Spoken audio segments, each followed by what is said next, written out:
घरों से लेकर ऑफिस तक और मॉल से लेकर एयरपोर्ट या फैक्ट्री तक एक जो बिल्डिंग मटेरियल सबसे ज्यादा विजिबल है, सबसे ज्यादा दिखता है हर जगह एज ए सरफेस कवरिंग, वो है मॉडर्न सिरेमिक टाइल्स।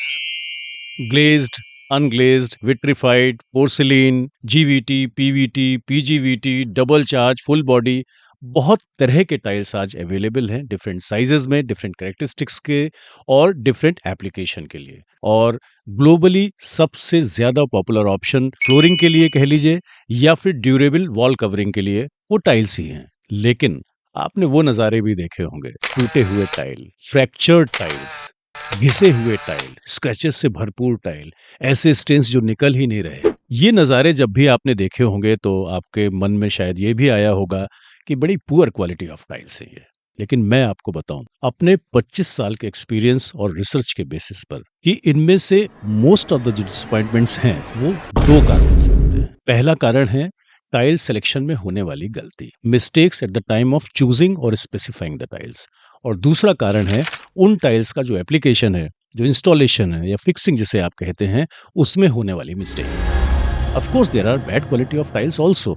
आज का ये पॉडकास्ट पहले रीजन से संबंधित है, mistakes while choosing the tiles या mistakes in specifying the tiles. नमस्ते and welcome to on the floor. मैं हूं दिनेश व्यास और आज का ये पॉडकास्ट खास इंटीरियर डिजाइनर्स के लिए है या उन लोगों के लिए जिन्होंने अपने घर या ऑफिस के इंटीरियर करने की जिम्मेदारी खुद ली है और वो नहीं चाहते कि वो कुछ ऐसी मिस्टेक करें जिससे ये जो डिसअपॉइंटिंग नज़ारे हैं टाइल्स से वो उन्हें फेस करने पड़े। तो चलिए शुरू करते हैं, 3 मिस्टेक्स इन चूजिंग टाइल्स। हम एक-एक करके तीनों मिस्टेक्स के बारे में डिस्कस करेंगे, लेकिन उसके पहले एक इम्पॉर्टेंट बात है। राइट टाइल चूज़ करने का एक बहुत आसान और इम्पॉर्टेंट मंत्र है। तो देखिए, जैसे आयुर्वेद में कहते हैं कि इफ यू आर हेल्दी तो 3 एलिमेंट्स का समन्वय होना, बैलेंस में रहना ज़रूरी है। वात, पित्त और कफ। वैसे ही टाइल्स के मामले में 3 एलिमेंट्स का समन्वय होना, उनका बैलेंस में रहना ज़रूरी है। पहला है एस्थेटिक्स, हम सभी जानते हैं। दूसरा है ड्यूरेबिलिटी, हम सभी चाहते हैं। और तीसरा है फंक्शनैलिटी, जो हम अक्सर इग्नोर करते हैं। तो इस बात को अगर मैं दूसरे शब्दों में कहूँ, जब भी हमारे सिलेक्शन में, टाइल के सिलेक्शन में अगर ये 3 एलिमेंट बैलेंस में नहीं हैं, समन्वय में नहीं हैं, संतुलन में नहीं हैं, तो फिर हमें प्रॉब्लम्स आती है शॉर्ट टर्म में या लॉन्ग टर्म में। हम जो अक्सर इंटरनेट का जो भी आधा अधूरा या partially incorrect, partially correct, half truth type का जो ज्ञान हमको मिलता है, वो कई बार कंफ्यूजिंग होता है। जैसे कि एक ज्ञान आपको भी बहुत मिला होगा, फ्लोरिंग के लिए आप विट्रिफाइड ही टाइल लें क्योंकि ये बहुत हार्ड होते हैं, इसमें स्क्रैचेस नहीं आते। राइट? रॉन्ग। ये अब 30 साल पुरानी इन्फॉर्मेशन है, ये आउटडेटेड है। अब आप ऐसा मान के नहीं चलें कि अगर आपने कोई पोर्सलिन टाइल या विट्रिफाइड टाइल ले लिया है तो फ्लोर पे आपके स्क्रैचेस नहीं आएंगे। इसमें धोखा है। चूंकि मुझे नहीं लगता है कि ये कोई इंटेंशनल मिस्टेक है, तो मुझे अभी लग रहा है कि बजाय ये कहने के 3 मिस्टेक्स इन चूजिंग टाइल, शायद ये कहना उचित होगा 3 important things to remember while choosing the tiles. तो कौन सी है वो 3 क्रिटिकली इंपॉर्टेंट बातें जिनको इग्नोर करना हमें पड़ सकता है भारी। पहली बात है साइज का डिसीजन, टाइल के साइज का डिसीजन। एक कॉमन अंडरस्टैंडिंग है, बड़े रूम के लिए बड़ा टाइल, छोटे रूम के लिए छोटा टाइल। लेकिन बड़े डिजाइनर्स जो हैं वो इसका दूसरा पहलू भी देखते हैं कि कई थीम्स में छोटे रूम में जब वो बड़ा टाइल यूज करते हैं तो उससे लार्ज स्पेस का परसेप्शन क्रिएट हो सकता है। और कई केसेस में बड़े रूम में छोटे साइज के टाइल्स इंट्रिकेट डिटेलिंग करके उसमें एक एलिमेंट ऑफ इंटरेस्ट पैदा कर सकते हैं। तो जो बड़े डिजाइनर्स होते हैं ये साइज के साथ काफी खेलते हैं। They experiment with different sizes, combining sizes, even with the orientation of tiles.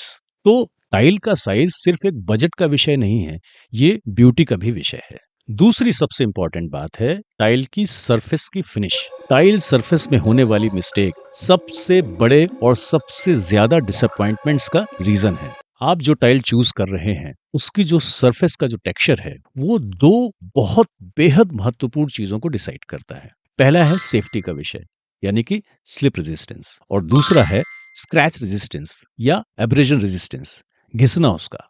तो देखिए, कोई कुछ भी कहे, एक बात आप गांठ बांध के रख लीजिए कि जो टाइल आपने चूज किया है अगर वो ग्लॉसी है या पॉलिश्ड है तो उसका स्लिप रेजिस्टेंस कभी भी ज्यादा नहीं होगा, वो कम ही होगा। और दूसरी बात, ये जो हम लोग कई बार छू के देख लिया या पैर से ऐसे लगा के देख लिया कि हाँ भाई ये मैट है तो ये ठीक है, इसमें भी धोखा है। जब टाइल गीला होता है यानी कि उस पे पानी होता है या कोई दूसरा कंटेमिनेशन होता है इंक्लूडिंग सोप या ऑयल या ग्रीस, तो उस स्थिति में जो स्लिप रेजिस्टेंस होगा और जो हम हाथ से छू के शोरूम में देख रहे हैं, ये एक दूसरे से रिलेट करें ऐसा बिल्कुल भी ज़रूरी नहीं है। अब आप कहेंगे कि चलिए हम मैट टाइल ले लेते हैं, तो क्या सारे मैट टाइल का स्लिप रेजिस्टेंस एक ही होता है? बिल्कुल नहीं, अलग-अलग होता है। तो कैसे पता चलेगा किसका ज़्यादा है, किसका कम है? मैं आपको 2 टेस्ट बता देता हूँ जिसके आधार पे कुछ रेटिंग्स हैं।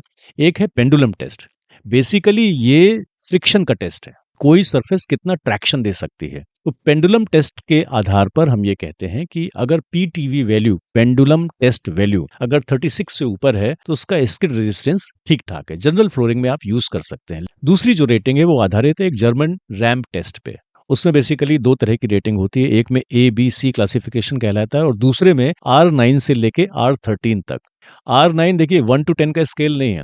R9 मतलब least resistant tile, least slip resistant tile and R13 is the highest. अब एक प्रैक्टिकल बात आ जाती है कि भाई हमारा इंस्पिरेशन है मार्बल और मार्बल यानी कि इटालियन मार्बल जो कि अपने फुल एलिगेंस में आता है जब वो पॉलिश हो। हमको एक जीवीटी में या पीजीवीटी में पॉलिश्ड ग्लेज़ विट्रिफाइड टाइल में उसका रेप्लिका मिल गया। अच्छा भी है, बड़ा भी है और इकोनॉमिक भी है। तो वो इंस्पिरेशन है तो हम कैसे मैट टाइल लें? तो सेफ्टी अगर आपकी प्रायोरिटी है और आपकी जो कंडीशन है, जो यूसेज एनवायरनमेंट है, उसमें स्लिप होने के ज़्यादा चांसेस हैं, तो आप मार्बल थीम ले सकते हैं, लेकिन उसको मैट या सैटिन मैट थीम में लें, ग्लॉसी में ना लें।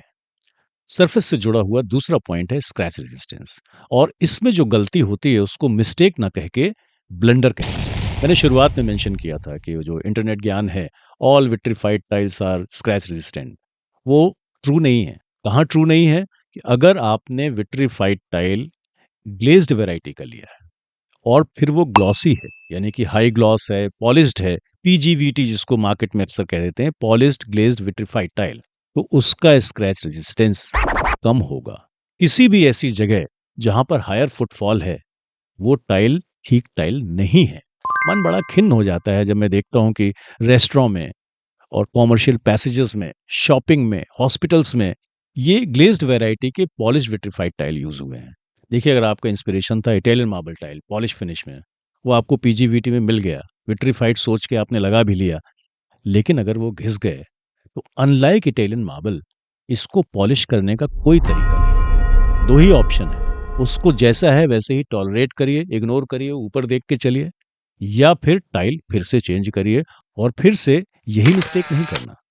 अब एक प्रैक्टिकल सिचुएशन ले लेते हैं कि मान लीजिए कि फुटफॉल तो है, मॉडरेट फुटफॉल है और पीजीवीटी वहाँ नहीं चलेगा, लेकिन मेरा रिक्वायरमेंट है कि मुझे पॉलिश्ड, ग्लॉसी, रिफ्लेक्टिव टाइल ही चाहिए, तो क्या करूँ? आप पॉलिश्ड पोर्सिलेन टाइल वो लीजिए जो अनग्लेज़्ड है, यानी कि फुल बॉडी पॉलिश टाइल लीजिए या डबल चार्ज पॉलिश टाइल लीजिए। उसकी जो हार्डनेस है, उसका जो एब्रेजन रेजिस्टेंस है, वो डेफिनिटली जो जीवीटी वैरायटी का पॉलिश टाइल है, उससे कहीं ज़्यादा है। जैसे मैं आपको दिखाऊँ कि ये टाइल है, ग्लॉसी में है, ये जीवीटी में ग्लॉसी है, पीजीवीटी है, ठीक है? विट्रिफाइड है, बॉडी विट्रिफाइड है, एब्सोल्यूटली नो इश्यू, सरफेस इसकी ग्लॉसी है। वहीं ये दूसरा टाइल है, डिज़ाइन थोड़ी देर के लिए इग्नोर कर दीजिए, ये भी ग्लॉसी में है, लेकिन ये फुल बॉडी में है। ये डबल चार्ज में भी हो सकता था। इसका जो स्क्रैच रेजिस्टेंस है, वो इससे बहुत ज़्यादा है। अब बात ये आ जाती है कि खाली मैट और ग्लॉसी कहना सफिशिएंट है स्क्रैच रेजिस्टेंस के लिए? नहीं। देखिए जो ग्लेज़ टाइल है, उनका स्क्रैच रेजिस्टेंस का भी एक स्केल होता है। पीईआई 1 से लेके पीईआई 5 तक का स्केल है फ्लोरिंग के लिए और आप मिनिमम जो घर में जनरली हम यूज़ करते हैं पीईआई 3 रेटिंग तक का ठीक है, लेकिन जो कमर्शियल में हमें यूज़ करना है मिनिमम पीईआई 4 का होना चाहिए। यानी कि सरफेस की फिनिश में अपने को मिस्टेक नहीं करना है। आज जैसा टाइल दिख रहा है, कल भी वैसा ही देखना चाहते हैं। और तीसरी एक बहुत इंपॉर्टेंट बात कि कई बार हम गलत मटेरियल चूज़ कर लेते हैं। एक एग्ज़ाम्पल देता हूँ आपको। आजकल बाथरूम में पिछले 7-8 साल या 10 साल आप कह लीजिए, बाथरूम में कोऑर्डिनेटेड वॉल एंड फ्लोर का काफ़ी वॉल्यूम बिक रहा है बाज़ार में। यानी कि जो 2 फीट बाई 1 फीट के जो टाइल हैं, 30 बाई 60 सेंटीमीटर या 30 बाई 45 सेंटीमीटर का टाइल आप वॉल का चूज़ करते हैं।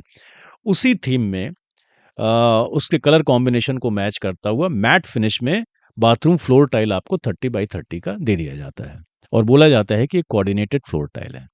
मैं आपको बताऊं, मेजॉरिटी ऑफ केसेस में ये टाइल फ्लोर में लगाने लायक ही नहीं है।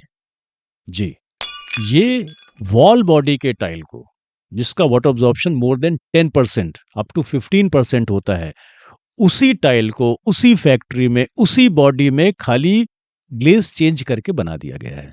तो अगर आप भी कोऑर्डिनेटेड फ्लोर टाइल लेने वाले हैं, वॉल टाइल और फ्लोर टाइल और 2 बाई 1 के साथ 1 बाई 1 एग्ज़ैक्ट मैचिंग, तो ध्यान में रखिएगा, हो सकता है आप भी एक कमज़ोर टाइल ले रहे हों। और इस बारे में हमने शुरुआत में एक पॉडकास्ट किया था, classification of tile on the basis of technicalities. उसमें हमने इम्प्लीकेशंस भी डिस्कस किए हैं और एप्लीकेशन भी डिस्कस किए हैं। तो अगर आपको समय हो और अगर आप समझना चाहते हैं, आप सीरियस हैं, तो वो पॉडकास्ट एक बार आप देख लें। देखिए, ऑन द फ्लोर के इस प्लेटफ़ॉर्म पर अपनी जानकारी और एक्सपीरियंस शेयर करने के अलावा एक और फ़र्ज़ है मेरा, और वो ये है कि मैं आपसे रिक्वेस्ट करूँ कि अगर आपको ये पॉडकास्ट मीनिंगफुल लगते हैं, तो प्लीज़ आप इनको अपने नेटवर्क में शेयर करिए, चैनल को सब्सक्राइब करिए। आपका सपोर्ट हमारे लिए एक मोटिवेशन होगा। इस पूरे पॉडकास्ट को अगर मैं समराइज़ करूँ तो 3 क्रिटिकल इम्पोर्टेंट बातें हैं जिसमें अक्सर मिस्टेक्स होती है। वो है कि सही साइज़ का डिसीज़न, दूसरा सही सरफेस टेक्सचर का डिसीज़न और तीसरा सही मटेरियल का डिसीज़न। आज के लिए बस इतना। See you soon in the next podcast, और सुनिए, सब्सक्राइब करना मत भूलिएगा। Thank you.